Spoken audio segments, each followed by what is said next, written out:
ଦୁଇଟି ଲବଙ୍ଗ ଏହି ଜାଗାରେ ରଖିଦିଅନ୍ତୁ। ଗ୍ୟାରେଣ୍ଟି ଦେଉଛି ସେ ନାରୀ ରାତିଦିନ ଘରକୁ ଡାକିବ, ଯାହା ଚାହିଁବେ ତାହା କରିବ।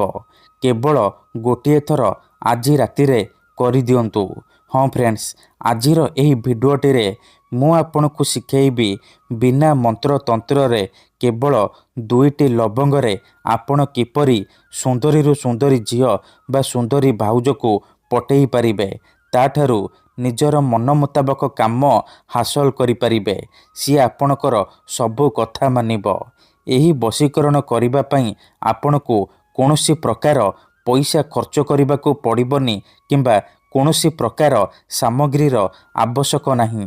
କେବଳ ଦୁଇଟି ଲବଙ୍ଗରେ ଆପଣ ଅତି ସହଜରେ ଏହି ବଶୀକରଣ କରିପାରିବେ। ପଡ଼ିଶା ଘର ସୁନ୍ଦରୀ ଭାଉଜଠାରୁ ନିଜର ମନ ଚାହୁଁଥିବା କାମ ହାସଲ କରିପାରିବେ। କାହିଁକି ନା ଆପଣ ସମସ୍ତଙ୍କର ଇଚ୍ଛା ଥିବ ସୁନ୍ଦରୀରୁ ସୁନ୍ଦରୀ ଝିଅ ବା ସୁନ୍ଦରୀ ଭାଉଜକୁ ପଟେଇବା ପାଇଁ, ତାଠାରୁ ନିଜର ମନ ମୁତାବକ କାମ ହାସଲ କରିବା ପାଇଁ।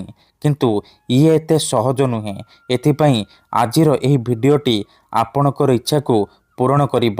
କାରଣ ଆଜିର ଏହି ଭିଡ଼ିଓଟିରେ ମୁଁ ଆପଣଙ୍କୁ ଶିଖେଇବି ବିନା ମନ୍ତ୍ରତନ୍ତ୍ରରେ କେବଳ ଦୁଇଟି ଲବଙ୍ଗରେ ଝିଅ ପଟେଇବା ପାଇଁ ବଶୀକରଣ ବିଦ୍ୟା, ବିବାହିତା ଭାଉଜକୁ ପଟେଇବା ପାଇଁ ବଶୀକରଣ ବିଦ୍ୟା। ଏହି ବଶୀକରଣ ଏତେ ଶକ୍ତିଶାଳୀ କି ଯିଏ ବି ଏହାକୁ କରିଛି ସଫଳ ହେଇଛି। ବର୍ଷ ବର୍ଷ ଧରି ଭାଙ୍ଗି ଯାଇଥିବା ପୁରୁଣା ପ୍ରେମକୁ ଫେରାଇ ଆଣିପାରିଛି। ଶାଶୁ, ନଣନ୍ଦ, ଦିଅର, ଭାଉଜ କାହାକୁ ବି ନିଜ ବଶରେ କରି ତାଠାରୁ ନିଜର ମନ ମୁତାବକ କାମ ହାସଲ କରିପାରିଛି। ନମସ୍କାର ଫ୍ରେଣ୍ଡସ୍, ଓଡ଼ିଆ ଫଣ୍ଡା ଚ୍ୟାନେଲକୁ ଆପଣମାନଙ୍କୁ ସ୍ୱାଗତ। ଦୁଇଟି ଲବଙ୍ଗର ଏହି ବଶୀକରଣ ସବୁଠାରୁ ଶକ୍ତିଶାଳୀ ବଶୀକରଣ। ତେଣୁ ଏହାକୁ ଆପଣ ଭାବିଚିନ୍ତିକି ପ୍ରୟୋଗ କରିବେ। ମନରେ କୌଣସି ଖରାପ ଉଦ୍ଦେଶ୍ୟ କିମ୍ବା କୌଣସି ଖରାପ କାମ ପାଇଁ ଆପଣ ଦୁଇଟି ଲବଙ୍ଗର ଏହି ବଶୀକରଣକୁ ପ୍ରୟୋଗ କରିବେନି।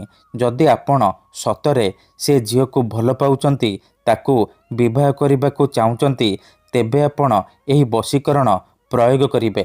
ଅନ୍ୟଥା ମନରେ କୌଣସି ଖରାପ ଉଦ୍ଦେଶ୍ୟ କିମ୍ବା କୌଣସି ଖରାପ କାମ ପାଇଁ ଆପଣ ଏହି ବଶୀକରଣକୁ ପ୍ରୟୋଗ କରିବେନି। ଠିକ୍ ଅଛି, ତେବେ ଏହି ବଶୀକରଣ କରିବା ସବୁଠାରୁ ସହଜ। ଏହାକୁ ଆପଣ କିପରି କରିବେ, କେମିତି କରିବେ, ଏହାର ପ୍ରୟୋଗ ବିଧି କ'ଣ, ମୁଁ ଆପଣଙ୍କୁ ଶିଖେଇବି। ସମ୍ପୂର୍ଣ୍ଣ ପ୍ରୟୋଗ ବିଧି ମୁଁ ଆପଣଙ୍କୁ ଶିଖେଇବି। ଜାଣିବା ପାଇଁ ଆପଣ ଭିଡ଼ିଓଟିକୁ ମୂଳରୁ ଶେଷ ପର୍ଯ୍ୟନ୍ତ ପୁରା ଧ୍ୟାନ ସହିତ ଦେଖନ୍ତୁ।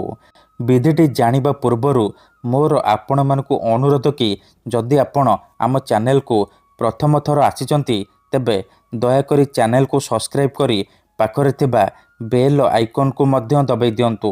ଯାହାଦ୍ୱାରା ଆମେ ଯେଉଁ ବି ଭିଡ଼ିଓ ଅପଲୋଡ଼ କରିବୁ ସର୍ବପ୍ରଥମେ ଆପଣ ଦେଖିପାରିବେ ଆଉ ତାହାର ଲାଭ ପାଇପାରିବେ। ମନେ ରଖନ୍ତୁ, ଏହି ବଶୀକରଣ କରିବା ପୂର୍ବରୁ କିଛି ବିଶେଷ କଥା ଜାଣି ରଖନ୍ତୁ। ଯେମିତିକି ମନ୍ତ୍ର, ତନ୍ତ୍ର, ଯନ୍ତ୍ର, ବଶୀକରଣ ଇଏ ଏମିତି ସେମିତି କାମ କରେନି। ମନରେ ସମ୍ପୂର୍ଣ୍ଣ ବିଶ୍ୱାସ, ନିଷ୍ଠା ଆଉ ଏକାଗ୍ରତାର ସହିତ ଆପଣଙ୍କୁ ଦୁଇଟି ଲବଙ୍ଗର ଏହି ବଶୀକରଣ କରିବାକୁ ପଡ଼ିବ।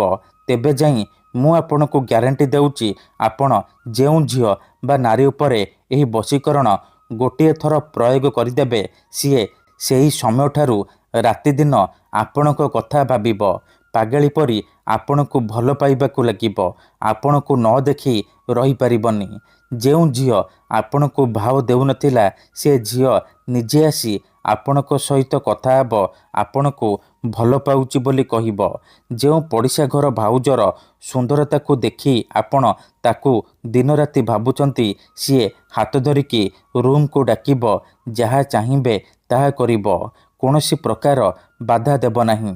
ତେବେ ଏହି ବଶୀକରଣ କରିବା ସବୁଠାରୁ ସହଜ।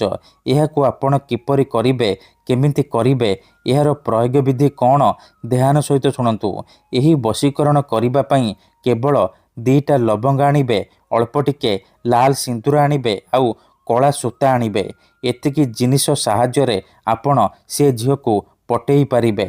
ସୁନ୍ଦରୀ ପଡ଼ିଶା ଘର ଭାଉଜକୁ ପଟେଇ ପାରିବେ। ତାଠାରୁ ନିଜର ମନ ମୁତାବକ କାମ ହାସଲ କରିପାରିବେ। ଏହି ବଶୀକରଣ ବିଧିକୁ ଆପଣ କେବଳ ଶୁକ୍ରବାର ଦିନ କରିପାରିବେ। କେଉଁ ବି ସମୟରେ କରିପାରିବେ। ବିଧିଟି କରିବା ପୂର୍ବରୁ ଭଲ ଭାବରେ ହାତ ଗୋଡ଼ ଧୋଇକି ସଫା ବସ୍ତ୍ର ପିନ୍ଧିକି ଏହି ବଶୀକରଣ ଆରମ୍ଭ କରିବେ।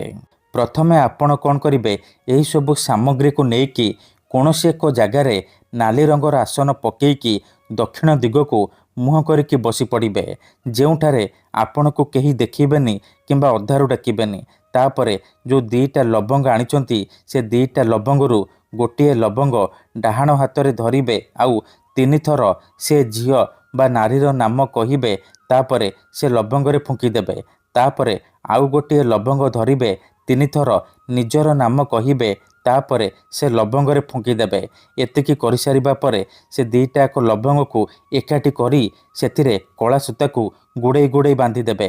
ତାପରେ ସେ ଲବଙ୍ଗରେ ସିନ୍ଦୁର ଲଗେଇଦେବେ। ଏତିକି କରିସାରିବା ପରେ ସେ 2ଟା ଲବଙ୍ଗକୁ ସେହିପରି ନେଇକି କୌଣସି ଏକ ଓସ୍ତ ଗଛ ମୂଳରେ ରଖିଦେଇ ଚୁପଚାପ ଘରକୁ ଫେରିଆସିବେ। ଗ୍ୟାରେଣ୍ଟି ଦେଉଛି, ଏତିକି କରିଦିଅନ୍ତୁ, ସେ ଝିଅ ହେଉ ବା ପଡ଼ିଶା ଘର ଭାଉଜ ଆପଣଙ୍କ ପ୍ରେମରେ ଦିବାନୀ ହେଇଯିବ। ଯାହା ଚାହିଁବେ ତାହା କରିବ। ଧନ୍ୟବାଦ।